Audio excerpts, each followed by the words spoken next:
Hello everyone, welcome back to Aalsi riders. ये series Thailand पर है और हम स्टार्ट करेंगे एक ट्रेलर के साथ।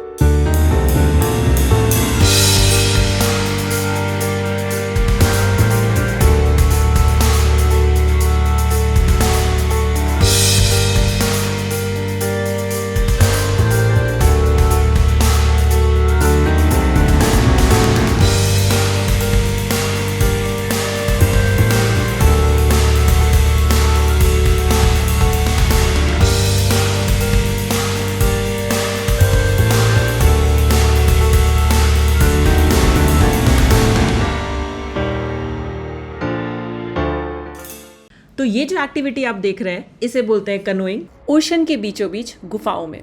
ये जगह है होंग आइलैंड, थाईलैंड में। पर यहाँ तक पहुँचने से पहले स्टार्ट करते हैं थाईलैंड के बारे में कुछ ज़रूरी बातों से। तो अगर आप थाईलैंड घूमने में इंटरेस्टेड है, ये वीडियो आपके लिए है। हमने वीडियो को चैप्टर्स में भी डिवाइड किया है, तो अगर आप कोई स्पेसिफिक चैप्टर देखना चाहें तो आप उस पर भी जा सकते हैं। तो स्टार्ट करते हैं सबसे पहले टॉपिक से, विच इज़ थाईलैंड के कुछ बेसिक डिटेल्स। इस चैप्टर में हम बात करेंगे लोकेशन, डिस्टेंस, क्लाइमेट, कल्चर और करेंसी की। तो स्टार्ट करते हैं लोकेशन से। थाईलैंड एक साउथ ईस्ट एशियन कंट्री है जो इंडिया के ईस्टर्न साइड में है। दिल्ली से ये अराउंड 3000 किलोमीटर के डिस्टेंस पे है, वहीं बैंगलोर से ये 2500 किलोमीटर के डिस्टेंस पे है। तो दिल्ली से अगर आप स्टार्ट कर रहे हैं तो आपको 4 घंटे लगेंगे और बैंगलोर से स्टार्ट करने पे 3 घंटे लगेंगे। कंट्रीज सराउंडिंग थाईलैंड की बात करते हैं तो on the west and north west side Myanmar है, ईस्ट में और नॉर्थ ईस्ट में लाओस है, साउथ ईस्ट की तरफ कंबोडिया, और अगर आप बिल्कुल साउथ पे आ जाते हैं तो आपको मलेशिया मिलेगा। मैरीटाइम बॉर्डर्स के पर्सपेक्टिव से देखें तो वेस्टर्न साइड पे अंडमान एंड निकोबार आइलैंड्स हैं और वहाँ पे इंडिया आ जाता है। ऐसे मैरीटाइम बॉर्डर्स वियतनाम और इंडोनेशिया के साथ भी शेयर्ड है। On the western side Andaman sea है and on the eastern side gulf of Thailand है। ये इंपॉर्टेंट हो जाता है बिकॉज एक ही समय पे दोनों जगह पे क्लाइमेट अलग होता है। इसके बारे में हम वीडियो में आगे डिटेल में बात करेंगे।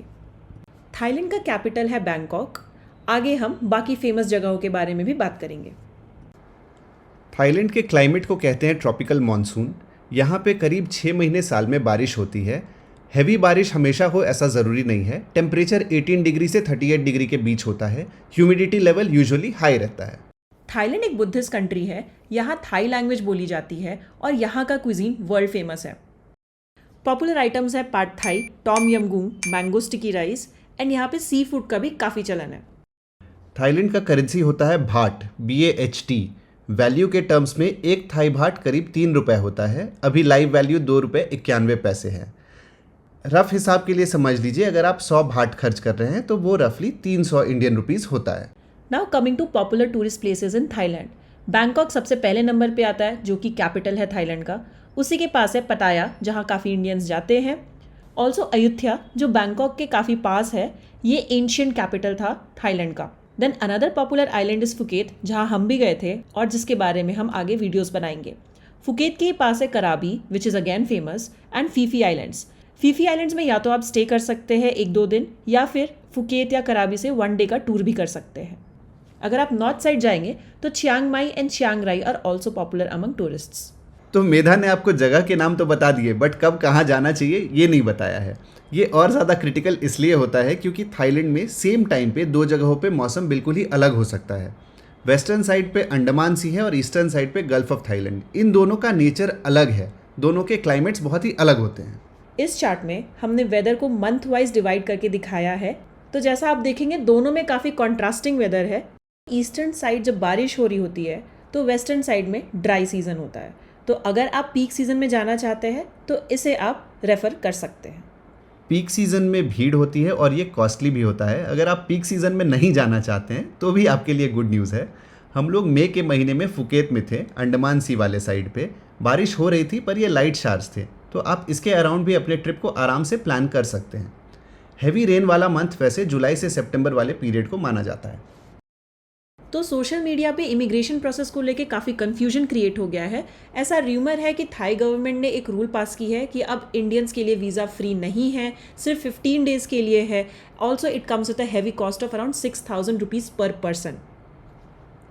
बट ये अभी कहीं ऑफिशियल सोर्सेज पे आया नहीं है, ये लागू नहीं हुआ है। हम मई के एंड में गए थे और कुछ लोग अभी जून में भी गए हैं, जिनके लिए वीज़ा पूरा ही फ्री रहा है, हमें कुछ भी पे नहीं करना पड़ा है, and that is the status at present. अगर ये बदलता है, कुछ चेंज होता है और हमें ऑफिशियल कंफर्मेशन मिल जाएगा, तो we'll create a video to describe the new details. So right now आपको TDAC फॉर्म ही भरना है, जिसके बारे में हमने पहले वीडियो में बात की है। हम उसे आई बटन पे लिंक कर देंगे और डिस्क्रिप्शन में भी डाल देंगे। एक और कन्फ्यूजन रहता है कि कितने पैसे लेके जाने हैं। तो ऑफिशियल गाइडलाइन थाई सरकार की तरफ से है कि पर पर्सन 10,000 बाट होना चाहिए। अगर आप फैमिली की तरह जा रहे हैं तो 20,000 बाट आपको कैरी करना है। ये स्ट्रिक्टली चेक नहीं होता है, हमारा चेक नहीं हुआ था। अगर इमिग्रेशन ऑफिसर को कोई डाउट हो तो वो चेक कर सकते हैं। ये करेंसी आप भाट में कैरी कर सकते हैं, US डॉलर में भी कैरी कर सकते हैं। हम सजेस्ट करेंगे कि इंडिया से आप US डॉलर कैरी करें। माइनर अमाउंट एयरपोर्ट पे कन्वर्ट करें, क्योंकि वहाँ एक्सचेंज रेट आपको कम मिलेगा। जब आप सिटी के अंदर चले जाते हैं तो आपको अच्छे रेट पे बेहतर कन्वर्जन मिलेगा, तो आप वहीं पे एक्चुअल कन्वर्जन्स करें। ATMs भी आपको शहर में मिल जाएंगे, आप अपने डेबिट कार्ड से कैश विड्रॉल कर सकते हैं। बट वी सजेस्ट अगर आप ऐसा कर रहे हैं तो बड़ा अमाउंट निकालें, क्योंकि हर ट्रांजैक्शन पे एडिशनल चार्जेस लगते हैं। तो अगर आप छोटे छोटे निकालोगे तो आपको बार बार वो एडिशनल चार्ज पे करना पड़ेगा। अगला इंपॉर्टेंट टॉपिक है मोबाइल कनेक्टिविटी। ऐसे तो आप अपने इंडियन सिम पे इंटरनेशनल रोमिंग एक्टिवेट करा सकते हैं, बट वो कॉस्टली होता है।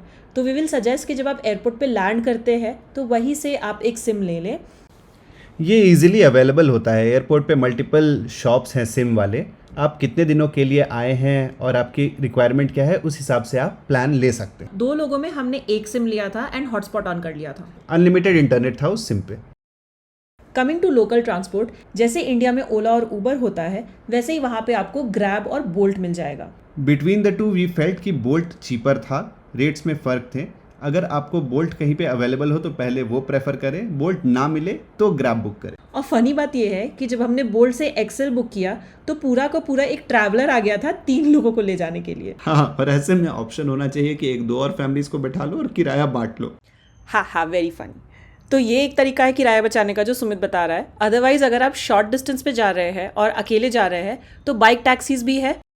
सुमित ने एक बार बोल्ट से बाइक टैक्सी बुक की थी एंड ये बहुत कॉमन है वहाँ पे। लड़के लड़कियाँ सभी अगर अकेले जा रहे हैं तो वो बाइक से चले जाते हैं। बाइक जल्दी भी आती है, सस्ती भी होती है एंड बहुत कंफर्टेबल भी है। नेक्स्ट है food options for Indians, specially because Thailand is a sea food hub. Also अगर आप नॉन वेज भी खाते हैं तो यहाँ पे फिश ऑयल यूज होता है नॉन वेज में, तो maybe you might not like that taste. तो अगर ऐसा है तो आपको टेंशन नहीं लेनी है, बिकॉज थाईलैंड में इंडियन रेस्टोरेंट्स बहुत ज़्यादा है। इनफैक्ट हर गली में आपको एक मिल जाएगा। सात्विक भोजन भी अवेलेबल है। हम खुद जाते थे एक अमृतसर नाम के रेस्टोरेंट में, जो कि फुकेत में एक चेन था, एंड शिवांश यहाँ हर दिन बड़े मज़े से खिचड़ी ही खाता था, जो आप यहाँ देख सकते हैं। नाउ इसका ड्रॉबैक है कि ये कॉस्टली होता है, बिकॉज आप थाई फूड नहीं खाकर कुछ अलग खा रहे हैं।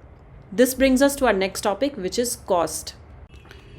थाईलैंड की फ़्लाइट और थाईलैंड में होटल वगैरह काफ़ी रीज़नेबल प्राइस पे मिल जाता है, बट वंस यू रीच उसके बाद आपको थाईलैंड महंगा लगेगा।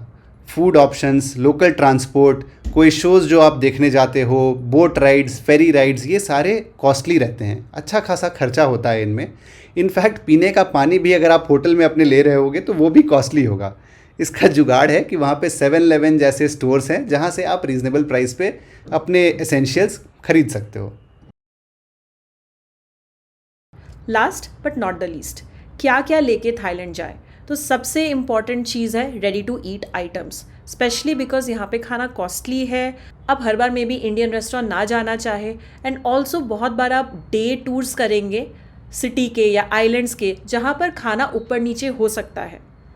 तो ऐसे में इट्स बेटर, स्पेशली अगर आप बच्चों के साथ जा रहे हैं, तो कुछ ready to eat snacks carry करें। दूसरा इंपॉर्टेंट चीज़ है कॉटन क्लोथ्स, बिकॉज थाईलैंड में ट्रॉपिकल क्लाइमेट है, यहाँ पे ह्यूमिडिटी भी हाई है, तो कंफर्टेबल क्लोथ्स कैरी करना ज़रूरी है। ऑल्सो यहाँ पे कभी भी बारिश हो जाती है, तो यू नीड क्लोथ्स जो जल्दी सूख सके। हेंस पतले cotton clothes are most recommended. Next है कैश। तो थाईलैंड में बहुत जगह पे कैश ही चलता है, क्रेडिट कार्ड्स चलते हैं, बट अगर आप आइलैंड टूर्स कर रहे हैं या इवन कैब से जा रहे हैं तो बहुत बार ड्राइवर्स कैंसिल कर देते हैं अगर आप क्रेडिट कार्ड से पे कर रहे हैं। That is why it is important आप कैश कैरी करें। नेक्स्ट है सनस्क्रीन। थाईलैंड में जैसे अचानक बारिश हो जाती है वैसे ही अचानक धूप भी निकल जाती है एंड काफ़ी स्ट्रॉन्ग भी हो सकती है। That is why we recommend कि आप सनस्क्रीन हमेशा कैरी करें अपने साथ। एंड थाई गवर्नमेंट का रिकमेंडेशन है इको फ्रेंडली सनस्क्रीन यूज़ करने का, सो दैट बायोडाइवर्सिटी को हार्म ना हो टूरिज्म से। That is why we recommend कि आप इको फ्रेंडली सनस्क्रीन ही यूज़ करें। लास्ट है slippers and sandals. Because Thailand एक आइलैंड है, आप most of the times beach पे ही रहेंगे, तो आपको ऐसे स्लिप ऑन्स चाहिए जिसे आप आराम से निकाल करके बीच पे जा सके, पानी में जा सके एंड वापस उसे धो के पहन सके। तो इसीलिए स्लीपर्स या सैंडल्स ज़रूर रखिएगा, शूज़ यहाँ पे काम नहीं आएंगे। तो ये था how to plan your Thailand trip. अभी और भी वीडियोस आने वाले हैं जिसमें हम फुकेत के बारे में बात करेंगे, होटल्स के बारे में बात करेंगे जहाँ हमने स्टे किया, आइलैंड टूर्स के बारे में भी बात करेंगे। तो see you soon in our next video. तब तक के लिए बाय बाय।